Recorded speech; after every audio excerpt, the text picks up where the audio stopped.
नमस्कार, जय भीम. मी advocate doctor Siddharth Kamble, दैनिक बहुजन सौरभचा मुख्य संपादक. बहुजन सौरभ यूट्यूब चॅनलमध्ये सर्वांचं स्वागत. आज आम्ही नेहमीप्रमाणे देश विदेशातील खबरा, बुद्धा सिरियल आणि काही आमच्या पेपरवरती जे काही आम्ही छापतो आहे त्यावरती थोडं डिस्कशन होईल. बंधूंनो, एक अत्यंत महत्त्वाचा विषय आता देशात सुरू आहे, तो म्हणजे EVMचा. EVMचा विषय इतका गंभीर आहे की मताची चोरी म्हणजे आम्ही ज्याला निवडून द्यायचं आहे त्याला निवडून कोणीतरी दुसरी मशीन देते आहे. हा अत्यंत गंभीर विषय आहे. सुप्रीम कोर्टाकडे सर्वांचं लक्ष आहे. परवा सुप्रीम कोर्टाने एक खूप चांगला डिसिजन दिला आहे इलेक्ट्रॉल बॉन्डवरती. त्यामुळे BJPला मोठा धक्का बसला आणि BJPचा आता जो काही असेल, जेवढ्या कोणी वर्गणीदार होते, BJPला डोनर्स होते, त्या सर्वांची नावे आता नेटवरती येतील. त्यांना त्याची भीती वाटायला लागली. आणि हेच नाही तर ज्या लोकांनी पैसे दिले, डोनेट केले, त्याच्या बदल्यात त्यांना काय मिळालं, हा ज्यावेळेस विचार येईल त्यावेळेस मला असं वाटते की संपूर्ण देशात एक वेगळ्या पद्धतीचं वातावरण निर्माण होण्याची शक्यता आहे. आज मी तुम्हाला नागपूर इथे झालेल्या सभेत EVMच्या विरोधात सर्व पार्टी, सर्व लोक, काँग्रेसपासून सर्व ह्या सर्वांनी एकत्रित येऊन भानुप्रसाद जे सुप्रीम कोर्टाचे वकील आहेत आणि यांनी संपूर्ण ऑल इंडियाची त्यांनी आपल्या ह्या EVMच्या विरोधातली पूर्ण जबाबदारी त्यांच्या खांद्यावर आहे आणि ते प्रत्येक ठिकाणी ते जातात आणि आपापलं विधान करतात. एक सुंदरसं त्यांनी एक विधान बुद्धाच्या क्लिपपासून, हे किती सुंदर विधान आहे हे तुम्ही याच्या EVMच्या विरोधात आणि सरकारची भूमिका ही बघूया आपल्या ह्या छोट्याशा क्लिपमधनं. आज बघूया आपण क्लिप.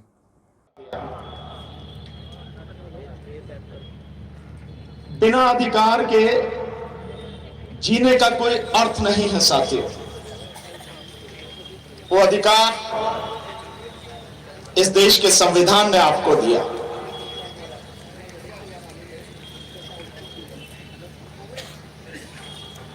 लेकिन वर्तमान मोदी सरकार इस देश के नागरिकों से वो अधिकार छीनना चाहती है. और अगर आप छीनना चाहते हैं तो क्या हम लोग मुर्दे हैं कि यूं ही छीनने देंगे आपको? पड़े जान की तो हम अपनी जान की कुर्बानी देंगे. हम डरने वाले लोग नहीं हैं. हम लोगों ने, आप जानते हैं, 2013 से भी पहले से बामन मेश्राम लगातार पूरे देश के कोने में जाकर EVM की चोरी. और साथियों, इसके लिए लड़ना पड़ेगा. बिना लड़े आपको कुछ मिलना नहीं. और लड़ाई इस बार बहुत आर पार की लड़ाई होगी. कोई साधारण लड़ाई नहीं है. ये केवल एक मशीन को हटाने भर की लड़ाई नहीं है. ये लड़ाई इस देश के 140 करोड़ नागरिकों और इस देश के 100 करोड़ मतदाताओं के संवैधानिक अधिकार, मूल अधिकार और मानव अधिकारों को बचाने की लड़ाई है साथियों. और किसी भी सरकार को यह हक नहीं है कि इस देश के नागरिकों से वो अधिकार छीनने की कोशिश भी करे. लेकिन कोशिश लगातार की जा रही है और लगातार ये अधिकार को यह हक नहीं है कि इस देश के नागरिकों से वो अधिकार छीनने की कोशिश भी करे. लेकिन कोशिश लगातार की जा रही है और लगातार ये अधिकार छीने जा रहे हैं. माननीय वामन मेश्राम साहब तो बहुत लंबे समय से EVM की बात कर रहे हैं, पर हम लोग 30 मई 2019 आंदोलन किया. EVM और वीवीपैट में कैसे गड़बड़ी होती है ये इसी बार नहीं, तब भी हमने उसका डेमोन्स्ट्रेशन करके दिखाया. और किस किस तरह से बेईमानी हो रही है, सारी चीजें एक एक करके लोगों के सामने रखे, जिसका नतीजा है कि आज पूरे देश में हर गांव में, गली मोहल्लों में ईवीएम के खिलाफ आवाज उठ रही है। और केवल उठ नहीं रही, बहुत मजबूती के साथ में आवाज उठ रही है। और ये आवाज साथियों इतनी मजबूती के साथ हमें उठानी है कि न केवल सरकार बल्कि इलेक्शन कमीशन जो इस देश के प्रधानमंत्री की गुलामी में लगा हुआ है, उसको भी यह समझ में आ जाए कि जनता अगर खड़ी हो जाएगी तो बख्शेगी किसी को नहीं, चाहे कोई भी हो। जो हमारे अधिकारों को छीनने की कोशिश करेगा, बख्शेंगे किसी को नहीं। और केवल उठ नहीं रही, बहुत मजबूती के साथ में आवाज, ये आवाज साथियों इतनी मजबूती के साथ हमें उठानी है कि न केवल सरकार बल्कि इलेक्शन कमीशन जो इस देश के प्रधानमंत्री की गुलामी में लगा हुआ है, उसको भी यह समझ में आ जाए कि जनता अगर खड़ी हो जाएगी तो बख्शेगी किसी को नहीं, चाहे कोई भी हो। जो हमारे अधिकारों को छीनने की कोशिश करेगा, बख्शेंगे किसी को नहीं। इलेक्शन कमीशन जिसकी जिम्मेदारी है इस देश में स्वतंत्र, निष्पक्ष और पारदर्शी चुनाव कराने की, वो इलेक्शन कमीशन अपनी जिम्मेदारी न निभा के, अपना संवैधानिक दायित्व न निभा के सरकार की गुलामी में लगा हुआ है। माना मैंने कि इलेक्शन कमीशन को आज की तारीख में मोदी जी ने पूरी तरह से अपने हाथ में ले लिया है कि जिसको चाहेंगे वो बनाएंगे, लेकिन पहले भी तो सरकार ही बनाती थी इलेक्शन कमीशन को। बावजूद उसके इस देश ने टीएन शेषन जी जैसा इलेक्शन कमिश्नर देखा है, उनको भी तो सरकार ने नियुक्त किया था, लेकिन उस व्यक्ति ने अपने आप को मानसिक गुलाम न बना के देश के संविधान और देश की जनता के प्रति ईमानदारी से अपनी जिम्मेदारी निभाई। और इलेक्शन कमीशन पूरी तरह से निष्पक्ष रहे, सरकार की बात न मानकर स्वतंत्र, निष्पक्ष और पारदर्शी चुनाव कराया। यह सारी व्यवस्था देश के संविधान में है। आपसे मुक्त रहे और ईमानदारी से अपना कर्तव्य निभा सके। इसीलिए इलेक्शन कमीशन जिस दिन से नियुक्त होता है और जिस दिन तक का उसका कार्यकाल रहता है, टेन्योर रहता है, उसकी सारी सुविधाओं में, उसके वेतन में, उसके अधिकारों में, उसकी शक्तियों में किसी भी तरह का फेरबदल नहीं किया जा सकता। यह संविधान में व्यवस्था है। और यही नहीं, उसको हटाने की व्यवस्था भी इतनी मजबूत की गई है कि उसको हटाने के लिए महाभियोग यानी इंपीचमेंट की प्रक्रिया अपनानी पड़ती है, जो सुप्रीम कोर्ट के जजेस को हटाने के लिए है। यह व्यवस्था की गई। बेशक सरकार बनाती है, लेकिन सरकार के हाथ में पावर नहीं दी गई कि वो इलेक्शन कमीशन को हटा सके। यह उसको इंडिपेंडेंट बनाए रखने के लिए व्यवस्था की गई। और इतना ही नहीं, एक और व्यवस्था की गई। आपने देखा होगा कि हाई कोर्ट के जजेस, सुप्रीम कोर्ट के जजेस, ये भी सेवानिवृत्त होने के बाद, रिटायरमेंट के बाद में कहीं किसी कमीशन के चेयरमैन, मेंबर, कहीं पे गवर्नर और कहीं पे आपने देखा होगी कि राज्यसभा में जाए, ये व्यवस्था भी इलेक्शन कमीशन के लिए पूरी तरह से बंद की गई है। रिटायर होने के बाद इलेक्शन कमीशन को किसी भी विभाग में, किसी भी डिपार्टमेंट में कहीं भी नियुक्त नहीं किया जाएगा। यह सिर्फ इसलिए है ताकि इलेक्शन कमीशन पूरी तरह से इंडिपेंडेंट होकर काम करे, देश के लोकतंत्र और देश के संविधान को बचाने के लिए अपनी संविधान की जिम्मेदारियों को निभाए। लेकिन इलेक्शन कमीशन कुछ और ही कर रहा है। इलेक्शन कमीशन कह रहा है कि हम कह रहे हैं ईवीएम ठीक है। कौन हो भाई तुम? तुम्हारी औकात क्या है? तुम इस देश के सिंपल एक पब्लिक सर्वेंट हो। पब्लिक माने जनता, सर्वेंट माने नौकर। तुम जनता के नौकर हो और जनता मालिक है। वो जैसे कह रही है तुम्हें वो करना है, और जनता कह रही है ईवीएम से चुनाव नहीं होगा, तो तुम्हें कुछ सोचने की जरूरत नहीं, ईवीएम से चुनाव बंद करा देना चाहिए तुरंत। लेकिन वो कहता है कि विश्वास करो। हम यहां नागपुर में हैं, नागपुर में दीक्षा भूमि, यहां हैं हम। और इस दीक्षा भूमि में जब 1956 में बाबा साहब ने बौद्ध धर्म की दीक्षा ली, वही बौद्ध धर्म के प्रणेता तथागत बुद्ध कहते हैं कि किसी भी बात को इसलिए मत मान लेना कि आपके माता पिता कह रहे हैं, किसी भी बात को इसलिए भी मत मान लेना कि आपके गुरु कह रहे हैं, किसी भी बात को इसलिए भी मत मान लेना कि कोई संत महात्मा कह रहे हैं, या किसी भी बात को इसलिए मत मान लेना कि मैं कह रहा हूं। इससे बड़ा कोई आधार नहीं हो सकता सच्चाई को स्थापित करने का और सच को जानने का। उन्होंने अपने लिए भी कहा कि किसी को इसलिए मान लेना किसी बात को कि मैं कह रहा हूं। किसी भी बात को तभी मानना जब आप अपने अनुभव से, ज्ञान से इस निष्कर्ष पर पहुंचो कि यह बात सही है और इससे बहुत से लोगों का कल्याण होगा। और जनता का नौकर कह रहा है कि मैं जो कह रहा हूं इस बात को मान लो। और वो जनता का नौकर जब 5 जनवरी को हम लोगों ने दिल्ली में पटियाला हाउस कोर्ट से मार्च करने की बात कही कि इलेक्शन कमीशन के पास जाएंगे और उनसे कहेंगे 50 ईवीएम मशीनें हमें दो, हम बताएंगे कि कैसे मैनिपुलेशन होती है इसमें, वही इलेक्शन कमीशन डर गया। हमें 50 मशीनें देने को तैयार नहीं। हम लोगों को पुलिस के माध्यम से डिटेन कराया गया। सरकार और इलेक्शन कमीशन दोनों डर गए। और उसके बाद में जब 6 जनवरी 2024 को दिल्ली में जंतर मंतर पर हमने बाकायदा डेमोन्स्ट्रेशन दिखा के सरकार को और इलेक्शन कमीशन को नंगा कर दिया और कहा कि इस तरह से गड़बड़ी होती है, प्रदर्शन करके दिखाया। उसके बाद ईवीएम लेके जगह जगह घूम रहा है।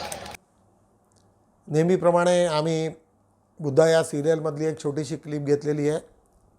अत्यंत भावूक प्रसंग आहे। इकडे राजा प्रसन्नजीतला पराजय होतो त्याचा। राजा प्रसन्नजीत सिद्धार्थ यांच्या प्लॅनिंग केल्यामुळे आणि त्याला काही न करता, त्याचा बळी न घेता त्याला सोडतात सिद्धार्थाच्या ह्याच्यावरून। शुद्धोधन राजा अत्यंत दुःखी होतो आणि गणराज्यामध्ये फार मोठ्या प्रमाणामध्ये चर्चा सुरू होते की हे आमच्या मनाने झालेलं नाही, तुमच्या युद्धात आम्ही सामील झालो, परंतु ज्या पद्धतीने प्रसन्नजीत राजाला तुम्ही सोडलं त्याच्यात आम्ही हे नाही। तो एक भाग जरी असला तरी सिद्धार्थ या दिवसात किती प्रचंड अस्वस्थता असतो त्यांना। ते सर्वात पहिले एकाकडे जातात, एका घरी, आणि तिचा त्या बाईचा एकुलता एक मुलगा युद्धामध्ये मेलेला असतो। त्याच्यानंतर ते ज्यावेळेस बाहेर येतात आणि पाहतात की जिकडे तिकडे धूरच धूर दिसतो त्यांना, आणि त्यांना यशोधरा आणि चेन्नई त्यांचा मित्र हे दोघेही सांगतात की ह्या युद्धामध्ये एवढे लोक जे मेले त्यांना ते अग्नी देण्यात आलेले आहे, त्यांचा धूर आहे।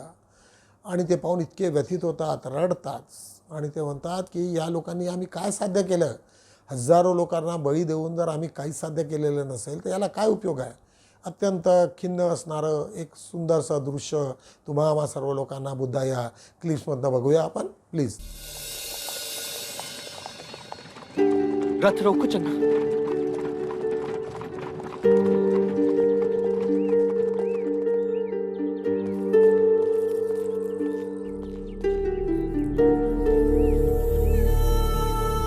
ये धुआं, कहीं जंगल में आग तो नहीं लगी? चन्ना, ये धुआं युद्ध में मृत हुए सैनिकों की चिताओं का है।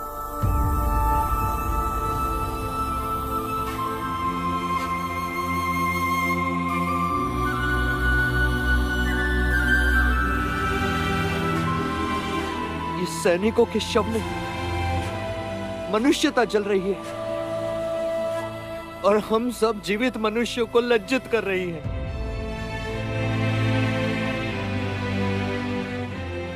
युद्ध के नाम पर हम मनुष्य कब तक अपने चेहरों पर यूं काले मलते रहेंगे? कब तक?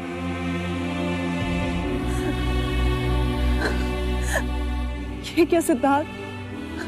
यही तो मैं पूछ रहा हूं सबसे। ये क्या? एक राजा को अचानक एक दिन इच्छा होती है कि उसके नाम के आगे चक्रवर्ती लिखा जाए,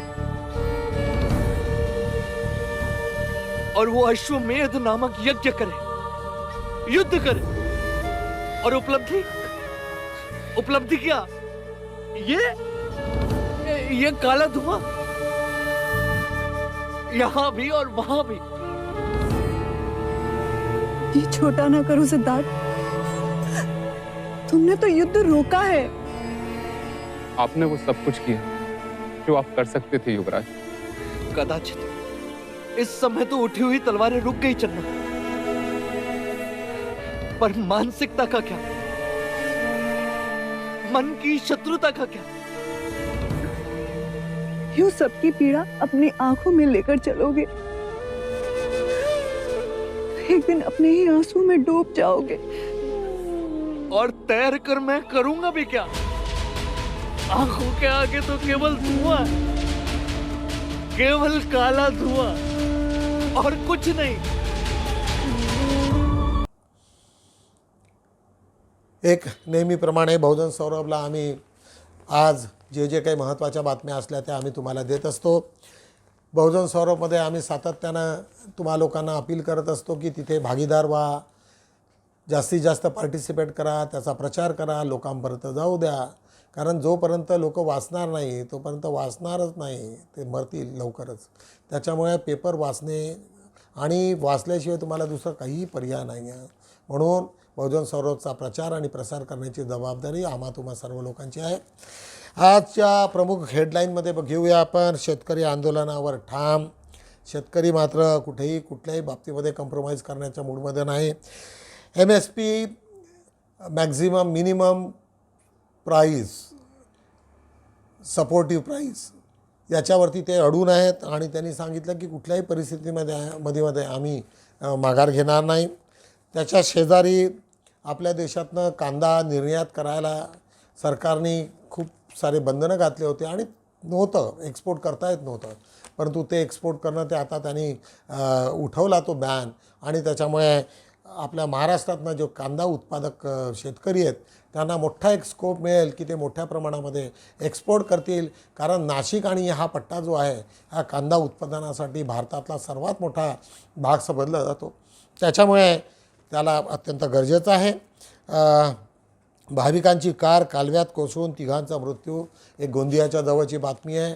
तुम्हा सर्व लोकांना माहिती आहे की भंडारा जिल्ह्यामध्ये अनेक कालवे आहेत, छोटे मोठे तलाव आहेत आणि त्याच्यात एक तीर्थयात्रेला गेलेली कार तिथे अडकली, फसली आणि डुबली, त्याच्यात 3 लोकांचा मृत्यू। एक पुन्हा त्याच्या खालची आम्ही एक बातमी घेतली की पंजाबमध्ये काँग्रेस आप स्वतंत्रपणे लढणार, अजूनपर्यंत तिकिटा वाटपायचं अजून निश्चित झालेलं नाही। आता ह्या सर्व मीडियाच्या ज्या बातम्या आहेत त्याच्यात काही तथ्य नाही। जोपर्यंत इलेक्शन डिक्लेअर होत नाही तोपर्यंत अशा अफवा BJPच्या माध्यमातून सातत्याने येत राहतील, परंतु जोपर्यंत ते होत नाही, आता सर्वजण म्हणतात की आम्ही एवढ्या सीटा जिंकू, पण सर्वांना माहिती आहे की ज्यावेळेस इलेक्शन येईल त्यावेळेस मग सर्वांना कळते की आपण काय करू शकतो। समजा तर यांच्यामध्ये दोघांमध्ये स्प्लिट झालं तर निश्चितच BJPला पुन्हा त्याचा वारसा म्हणजे फायदा होईल, अशा पद्धतीचं एक विधान आहे, ते आम्ही लिहिलेलं आहे। शिवजयंतीनिमित्त दांडपट्ट्याचा राज्यशास्त्र म्हणून दर्जा देणार, दांडपट्ट्याला राज्यशास्त्र हे देणार आहे। सुधीर मुनगंटीवार यांचं बयान आहे, मुंबईची न्यूज आहे आज। त्याच्याच बाजूला यवतमाळ मार्गावर भीषण अपघात, 4 लोकांचा मृत्यू। खाली आम्ही घेतलेलं आहे कॉटन कॅन्डीच्या विक्री आणि उत्पादनावर तामिळनाडू बंदी, तिथल्या काही सायंटिफिक पेपर्स आले त्याच्या आधारावर ते त्यांनी केलेलं आहे। जैन संत आचार्य विद्यासागर महाराज यांचे निर्वाण, एक इथे छत्तीसगडमध्येच ते होते, अत्यंत आजारी होते आणि अनेक दिवसापासनं त्यांना हे सुरू होतं। 1946चा त्यांचा बर्थ, जैन मुनीमधले ते सर्वात सिनियर होते।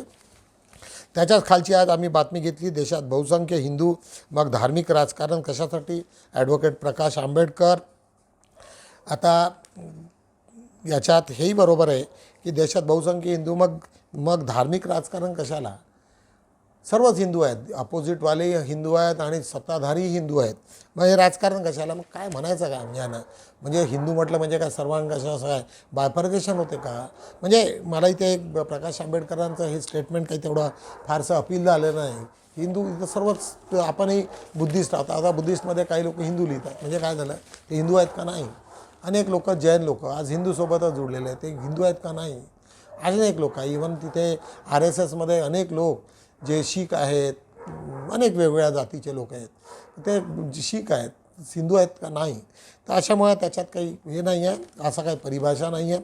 आता या इश्यूलाही काही अर्थ राहिलेला नाही आहे. आज बघूया, चला 5.4वरती आम्ही काय दिलेलं आहे. EVMमध्ये नाही तर बॅलेट पेपरने निवडणुका घेऊन दाखवा. EVM विरोधी परिषदेत विजय वडेट्टीवार यांचे आव्हान. विजय वडेट्टीवार विरोधी पक्षनेते महाराष्ट्र राज्याचे आहेत. त्यांनी सांगितलं जर तुम्हाला एवढी हिंमत आहे आणि मोदीची लाट एवढी सुरू आहे, मग तुम्ही EVMच्या मागे काय लागता? सरळ तुम्ही बॅलेट पेपरने घ्या आणि तुम्ही दाखवा. आम्ही तुमचं नेहमी आम्ही हे करू, समर्थन करू. ITI शिबिरार्थींनी बढावासियांनी वासियांची मने जिंकली. तुम्हा सर्व लोकांना माहिती आहे की चंद्रपूर इथे एक चांगलं एक राष्ट्रीय सेवा योजनेच्या अंतर्गत मोठं शिबिर सुरू होतं. त्याला अत्यंत चांगला प्रतिसाद मिळाल्याची बातमी आज आम्ही त्याच्यात दिलेली आहे. जगात सर्वश्रेष्ठ आरोग्य साधक तथागत बुद्ध आहेत. प्राध्यापक पाटील आहेतच, त्याच्यात काही इश्यूज नाही आहे, त्या सर्वांनाच माहिती आहे. आमदार विनोद अग्रवाल यांच्या हस्ते भूमिपूजन. नागपूर गोंदियाची बातमी आहे. आमदार विनोद अग्रवाल त्यांच्या हस्ते एक भूमिपूजन झालेलं आहे. वाकर स्ट्रीटवर स्मार्ट पब्लिक टॉयलेटचे आयुक्तांच्या हस्ते भूमिपूजन. वाकर रोड म्हणजे महालचा तो भाग आहे, तिथे एक मोठं पब्लिक टॉयलेट केलेलं आहे, जेणेकरून एकदम चांगलं. आणि तो बाजारपेठ आहे, बाजारपेठ असल्यामुळे तिथे अनेक लोकांना, तिथे काम करणारे कर्मचारी आहेत, त्या सर्व लोकांना गरज आहे. आणि ही ॲक्च्युली याच्यासाठी उद्घाटनाची गरजच नाही, हे कॉर्पोरेशनची जबाबदारी आहे. प्रत्येक ठिकाणी तिथे पब्लिक टॉयलेट बांधणे हे आपल्या फंडामेंटल राईट्समध्ये नमूद केलेलं आहे. पण का इतक्या वर्षापर्यंत आम्ही पब्लिक टॉयलेटची वाट बघून राहिलो आहे, आय डोंट नो. त्याच्यात खाली आज आम्ही घेतले, हुकुमशाहीला आळा घालण्यासाठी संविधान अबाधित ठेवावेच लागेल. बरोबर आहे ना? हुकुमशाही जर तुम्हाला संपवायची असेल, आम्ही ज्यावेळेस भारतीय संविधानाला लोकशाहीच्या मार्फत आम्ही त्याला ॲक्सेप्ट केलेलं आहे, मग लोकशाहीला सर्वात मोठा खतरा हुकुमशाहीचा आहे. मग हुकुमशाही तर बंद झालीच पाहिजे. आणि ते कशामुळे होईल? ते संविधानाने होईल. आणि संविधानामध्ये प्रत्येक गोष्ट, एक एक शब्द डॉक्टर बाबासाहेब आंबेडकरांनी तपासून 100दा तोलून मापून टाकलेलं आहे. त्याच्यामुळे एवढं इझी नाही राहिलं. आज जरी त्यांना किती जरी त्यांच्या हातात 10 वर्ष सत्ता राहिली, परंतु उद्याचा दिवस कसा येईल हे त्यांनाही सुद्धा माहिती नाही. पूर्णपणे BJP अस्वस्थ झाल्याचं तुम्हा सर्व लोकांना दिसतं आहे. आज बघूया 5.2वरती निवडणूक रोखे योजनेवर सर्वोच्च न्यायालयाची बंदी आणि भारतातील राजकीय पक्ष. तुम्हा सर्वांना माहिती आहे की सुप्रीम कोर्टाने इलेक्ट्रॉल बॉन्डवरती सर्व पॉलिटिकली पार्टांना सांगितलं की तुम्ही वेबसाईटमध्ये सर्वांचं हे टाका. आणि त्याच्यामुळे ज्या देशामधला जो फार मोठ्या प्रमाणात त्याचा निगेटिव्ह इम्पॅक्ट BJPकडनं झाला, पण बाकीच्यांनी सर्वांनी समर्थन केलं. त्याच्यामध्ये अनेक लोकांना जे लाभार्थी आहेत आणि काँग्रेस BJPच्या शासनात ज्या लोकांनी पैसे देऊन ज्या मोठे मोठे कामं घेतलेत, ते सर्वच्या सर्व आता उघडकीस येतील. त्याच्यामुळे ते अस्वस्थ आहेत. अशा पद्धतीची बातमी, अग्रलेख आज आम्ही लिहिलेला आहे. आज छत्रपती शिवाजी जयंती निमित्त संपूर्ण नागपुरात मोठ्या प्रमाणामध्ये चौकामध्ये जुलूस निघत आहेत. लोकांनी सर्वांना अभिवादन करत आहेत आज. त्यामुळे आज आम्ही सर्व ठिकाणी त्यांच्या अनेक लेख लिहिलेले आहेत. संगीता संतोष ठलाल यांचा एक सुंदरसा लेख, छत्रपती शिवाजी महाराज आणि आपण, हा एक आहे. त्याच्या शेजारचा एक आमचा मोठा लेख आहे, मंदाकिनी काकडे, जयंती शिवरायांची मनगट, मस्तक व मेंदू सशक्त अस्मितेचे मानबिंदू आहे. म्हणजे तुम्हा लोकांना तुमचं मनगट, मस्तक व मेंदू हे सशक्त असल्याशिवाय तुम्ही काहीच करू शकत नाही. हेच शिवाजी महाराजांच्या ह्याच्यातनं सर्व लोकांनी सांगण्याचा प्रयत्न केलेला आहे. त्याच्याच खाली आज आम्ही लिहिलेलं आहे. आज आमचे नागेश भाऊ चौधरी बहुजन मानस या ह्याच्यात ते लिहित आहेत, कोण करणार RSS मुक्त भारत. त्यांनी विचारलं, तुम्ही एवढं RSS मुक्त भारताबद्दल बोलताय, पण कोण करणार?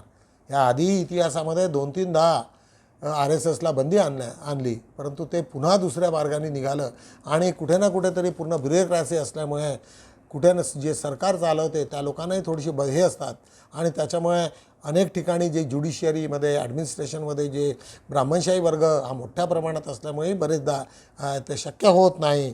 त्याच्यामुळे अनेक गोष्टीचा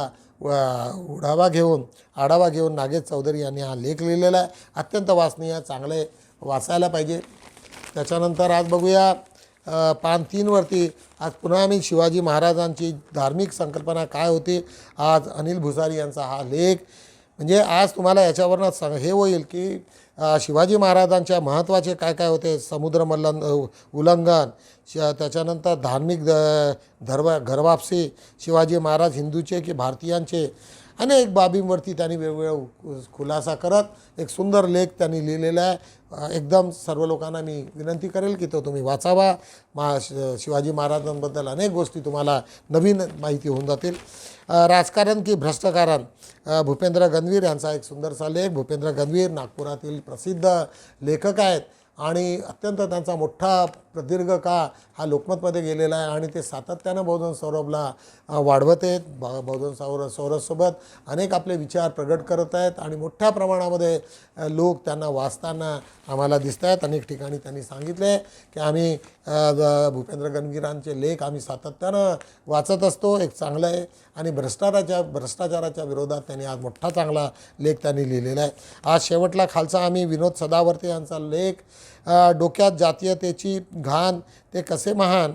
ज्या ज्या लोकांमध्ये जातीयतेची इतकी घाण आहे या लोकांना कसे काय तुम्ही महान म्हणताय आणि ज्या ज्या लोकांना तुम्ही एवढं मोठमोठाले राष्ट्रीय पुरस्कार देता, तर अशा लोकांना निश्चितच तुम्हाला लोकांना विचार करावा लागेल की यांना हे किती योग्य आहे. आणि भारत सरकारने ज्या पद्धतीने या मोठ्या प्रमाणामध्ये भारतरत्नाचं जी खैरात वाटलेली आहे ती निश्चितच निंदनीय आहे, लोकांना न आवडणारी आहे.